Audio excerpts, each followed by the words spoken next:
जो आपके साथ हम हिंदी ग्रामर को डिस्कस करेंगे। ठीक है, हिंदी ग्रामर शुरू करेंगे। हिंदी ग्रामर का मतलब क्या हुआ बच्चों, बताओ। हिंदी ग्रामर का मतलब हुआ हिंदी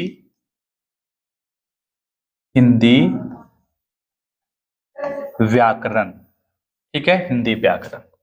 ठीक है, हिंदी व्याकरण में जिस टॉपिक को आज हम डिस्कस करेंगे, ठीक है, उस टॉपिक का नाम है बच्चों यहाँ पे वर्णों का वर्गीकरण।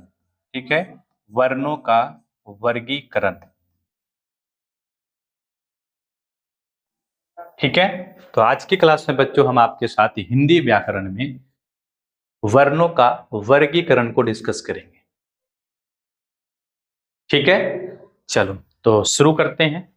देखो, तो अगर हम बात करें वर्णों का वर्गीकरण की, ठीक है, वर्णों का वर्गीकरण की अगर बात करेंगे बच्चों, तो इसे हमने दो वर्गों में वर्गीकृत किया है।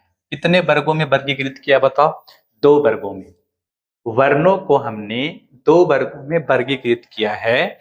उनमें से पहला है बच्चों आपका स्वर वर्ण, ठीक है, और दूसरा है आपका व्यंजन वर्ण।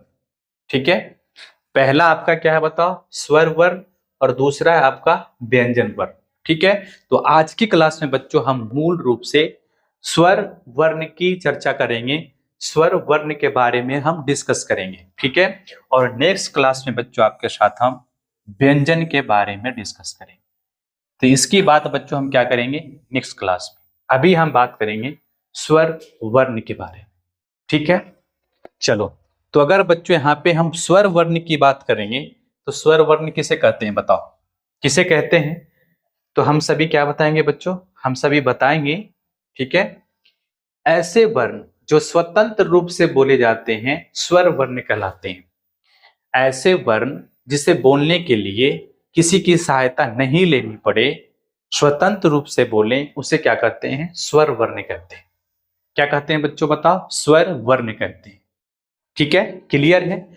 अब बच्चों अगर हम यहाँ पे बात करें स्वर वर्णों की संख्या के बारे में, ठीक है, तो स्वर वर्ण बच्चों यहाँ पे दो प्रकार के होते हैं, आपको याद रखना है। ठीक है, स्वर वर्ण कितने प्रकार के होते हैं बताओ? दो प्रकार के होते हैं। एक होता है बच्चों यहाँ पे, एक होता है आपका मूल स्वर वर्ण। ठीक है, मूल स्वर वर्ण, ठीक है, मूल स्वर वर्ण पहला। ठीक है, दूसरा बच्चों होता है आपका यहाँ पे, दूसरा की अगर बात करेंगे हम, तो दूसरा होता है आपका आयोग व, आयोग व स्वर। ठीक है, आयोग व स्वर। ठीक है, तो स्वरों को बच्चों हमने क्या किया? दो वर्गों में डिवाइड किया। एक होता है मूल स्वर वर्ण, ठीक है, और एक होता है आयोग स्वर। ठीक है, मूल स्वर वर्ण किसे कहते हैं? ठीक है, और कौन कौन होते हैं? तो अगर हम मूल स्वर की बात करेंगे बच्चों, तो मूल स्वर कौन कौन है तो आपको ध्यान में रखना है। अ, आ, ई, उ, ऊ, री, ए, ओ, औ। ठीक है, ये सारे क्या है बच्चों बताओ? ये सारे जो आपको दिख रहा है यहाँ पे, अ, आ, ई, उ, री, ओ, औ, ये सभी जो हैं आपका मूल स्वर है। कितने स्वर हैं बच्चों बताओ? मूल स्वर हैं। ठीक है, ये सभी क्या है? मूल स्वर है। अगर मूल स्वरों की संख्या की बात कर लें, मूल स्वरों की संख्या की बात करेंगे बच्चों, तो आप क्या बताओगे?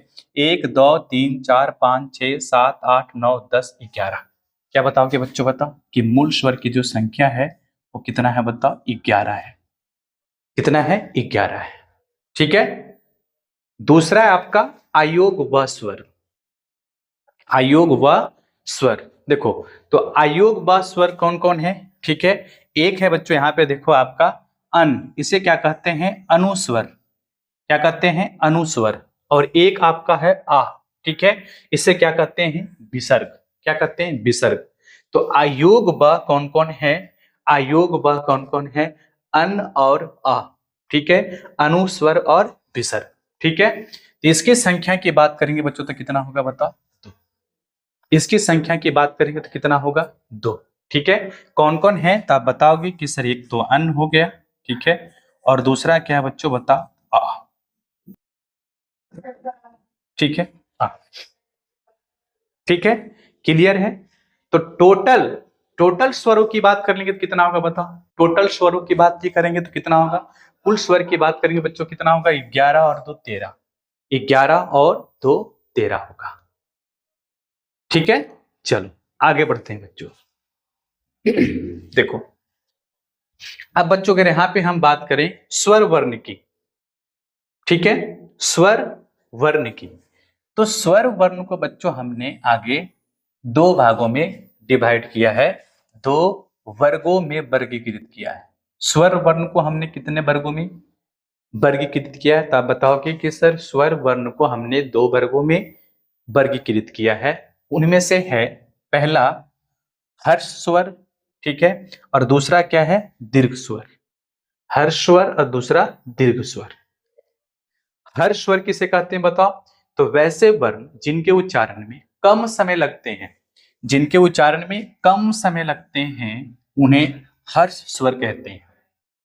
ठीक है, हर्ष स्वर कहते हैं। कौन कौन है? हर्ष स्वर की बात करेंगे तो कौन कौन हो जाएगा? अ, ई, उ, री।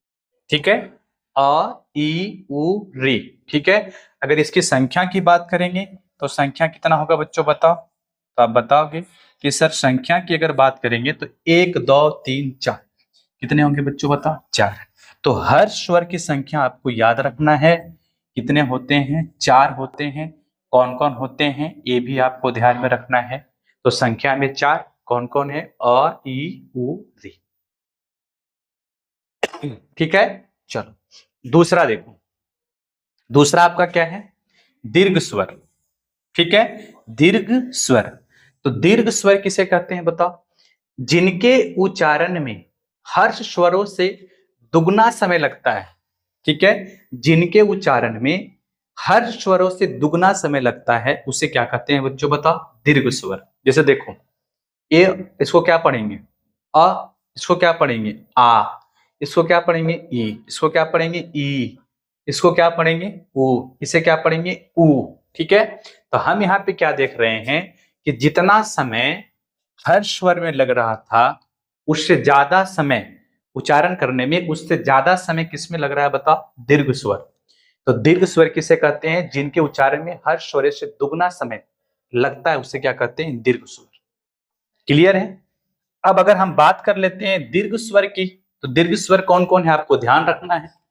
दीर्घ स्वर कौन कौन है बताओ? दीर्घ स्वर की बात करेंगे बच्चों यहाँ पे अ, ई, उ, ए, ओ, औ। ठीक है, याद रहेगा आपको? आ, ई, उ, ओ, औ। ठीक है, अगर हम संख्या की बात करेंगे बच्चों तो क्या होगा बताओ? अगर हम यहाँ पे दीर्घ स्वरों की दीर्घ स्वरों की संख्या की बात करेंगे तो संख्या कितना होगा बच्चों बताओ? तब बताओगे कि सर 7 होता है इसका। कितना होता है बताओ? 7, 7। ठीक है, क्लियर है? चलो आगे बढ़ते हैं बच्चों।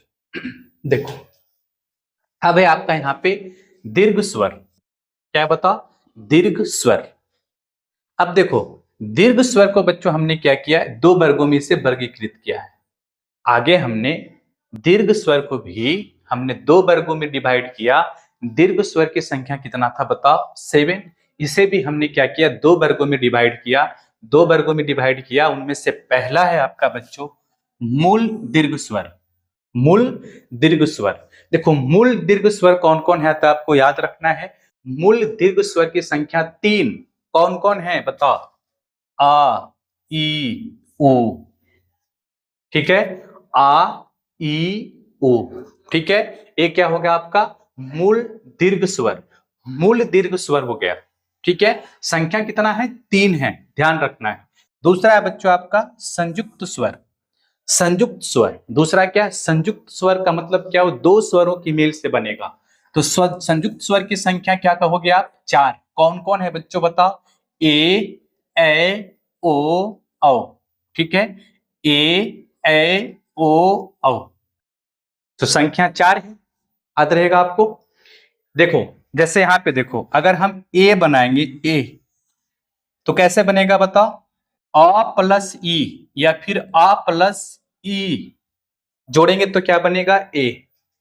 ए कैसे बनेगा बताओ? ए की बात करेंगे बच्चों तो अ प्लस ए, अ प्लस ए बराबर क्या होता है? ए। ठीक है। ओ बराबर क्या होगा बताओ? तो ओ बराबर होता है बच्चों आपका यहाँ पे अ प्लस उ, अ प्लस उ। औ बराबर क्या होगा? तो अ बराबर हो जाएगा बच्चों यहाँ पे अ प्लस उ, अ प्लस उ। तो ये सभी क्या है बताओ? संयुक्त स्वर है, संयुक्त स्वर है। और इसकी संख्या कितना होता है बच्चों? तब बताओ कि इसकी संख्या 4 होती है। ठीक है, क्लियर है? आगे बढ़ते हैं। देखो अब बच्चों यहाँ पे आपको ध्यान रखना है, यहाँ पे बच्चों क्या करना है? आपको ध्यान रखना है। ठीक है। रे और री में क्या अंतर है बताओ? रे और री में क्या अंतर है बताओ? तो रे जो है बच्चों आपका यहाँ पे एक व्यंजन है, ठीक है, और री जो है आपका क्या है? एक स्वर है। रे क्या है बताओ? एक व्यंजन है, और री क्या है? आपका एक स्वर है। ठीक है, क्लियर है? तो आज के लेक्चर को बच्चों यहीं पे हम लास्ट करते हैं, बाकी आपसे मिलेंगे नेक्स्ट लेक्चर में। ठीक है, और नेक्स्ट लेक्चर में बच्चों हम किसके बारे में बात करेंगे? व्यंजन के बारे में बात करेंगे। ठीक है, किसके बारे में बात करेंगे? व्यंजन के बारे में बात करेंगे। ठीक है।